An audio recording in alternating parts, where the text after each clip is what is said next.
Welcome to Course 2, the bits and bytes of computer networking.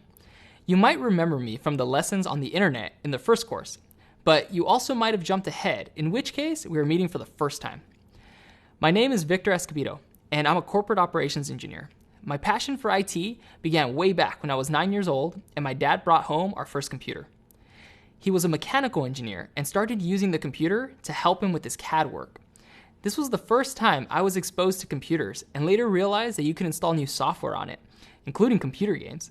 As I tinkered with the computer, surely to my dad's dismay, I became more and more interested in how it worked and eventually started to open up the case and peek inside. I found pieces that could be removed and even some that shouldn't, learning through trial and error along the way.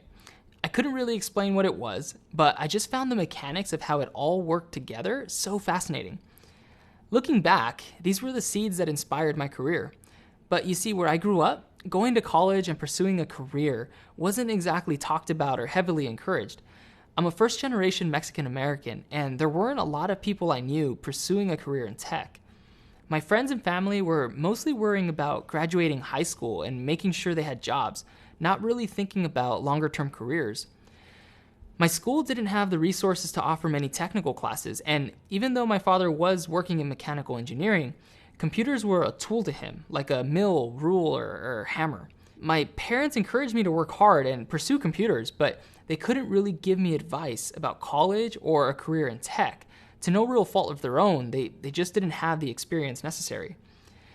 When I decided to go to college, I decided to try my hand at computer science, since it could feed my curiosity for how computers worked at a more fundamental level. I realized that having this foundational knowledge really allowed me to understand some of the higher level concepts that were important in a career in IT. So while in school, I took my first job in IT for a small local company. I've been working in IT for 12 years now, with the last 7 years being here at Google. I now work on managing deployments of large internal IT projects for the company, applying the knowledge I've picked up over the years in my initial help desk role to make sure that I understand how I'm impacting our users and various support teams. In my role as a corporate operations engineer, I'm responsible for understanding the impact of changes on our corporate infrastructure.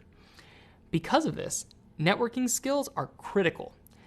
I need to understand not just how applications work on a single system, but how they interact with all other systems in the company and even externally.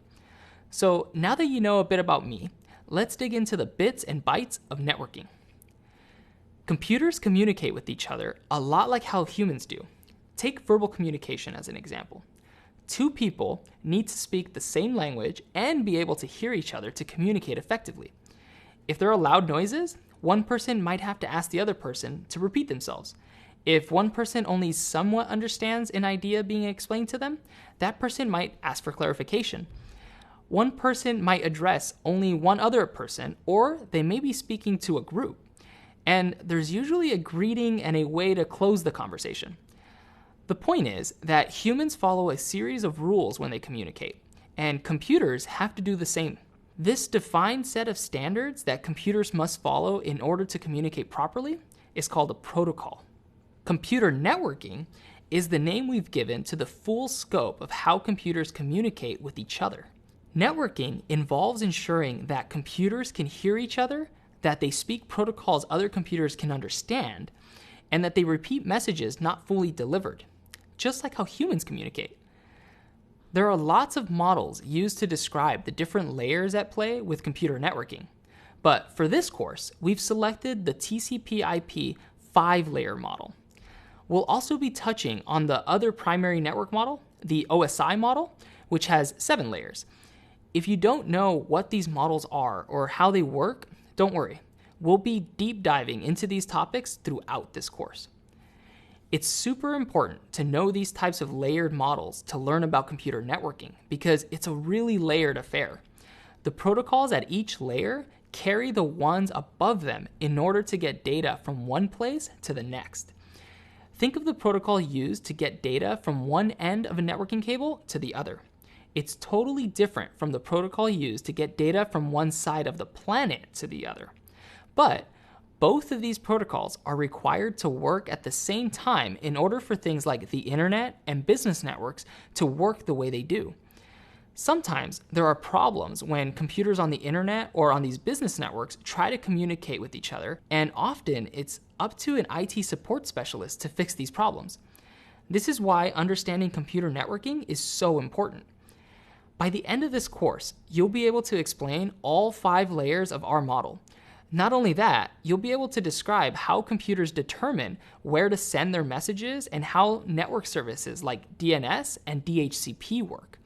You'll also be able to use powerful tools to help you troubleshoot network issues. Are you ready? Let's dive in.